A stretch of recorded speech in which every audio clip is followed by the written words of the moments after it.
I'm going to open this book up to a random page and read.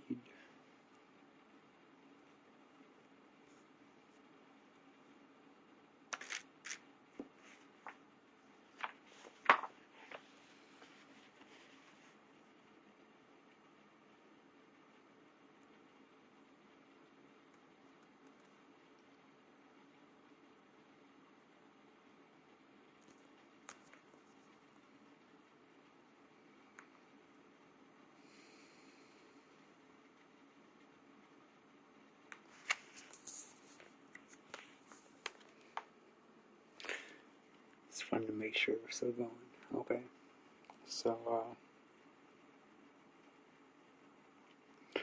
I have already told you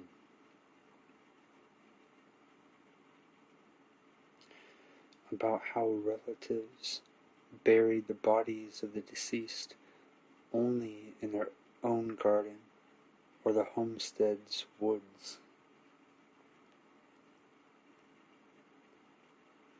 Those people knew that the human soul is eternal, but even material bodies cannot vanish without a trace.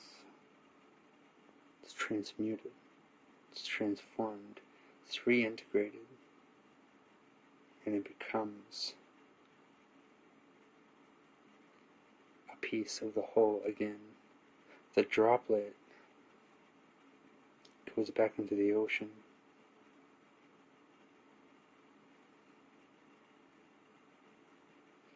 Each object, even an outwardly soulless one, bears quite a lot of universal information. The coding, look into the golden ratio, Fibonacci, look into pi and how the codings have been set up within linguistics to mirror this. Some choose to take advantage of these codings, knowing the effects upon the subconscious. Some have went a little deeper with the codings to where they knew that the awakened heart, the being that seeks with not just the mind, but chooses to release the mind into the heart.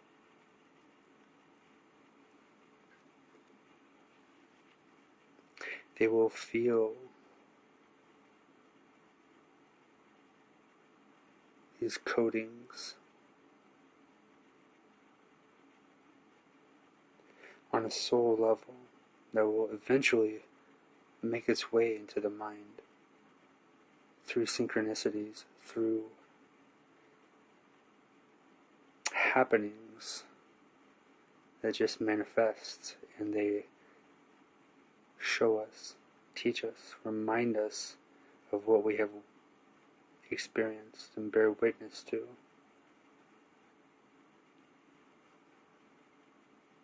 So realize that there's a time for everything. There's a time to emit. There's a time to commit to silence and stillness and solitude.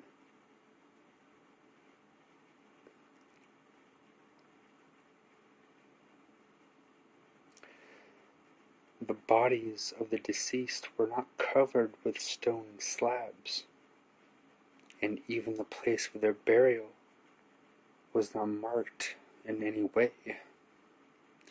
The dimension created by their hand and heart served as a great monument to them, while changing their state. The now soulless bodies nurtured trees, grasses, and flowers. The children born walked among them. Oh, how everything around loved the children. The spirit of their ancestors hovered above the dimension,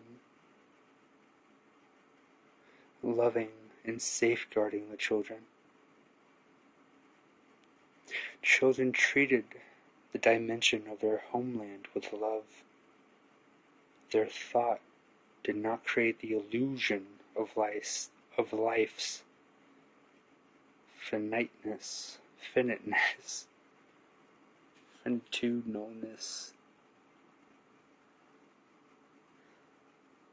Loving,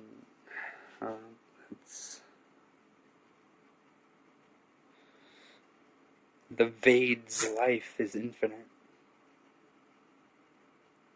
and the soul soared through all the universal dimensions, and after visiting various planes of being, was reincarnated in human guise.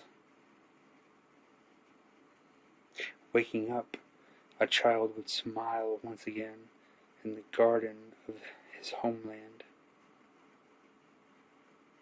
The entire dimension would respond to him with a smile.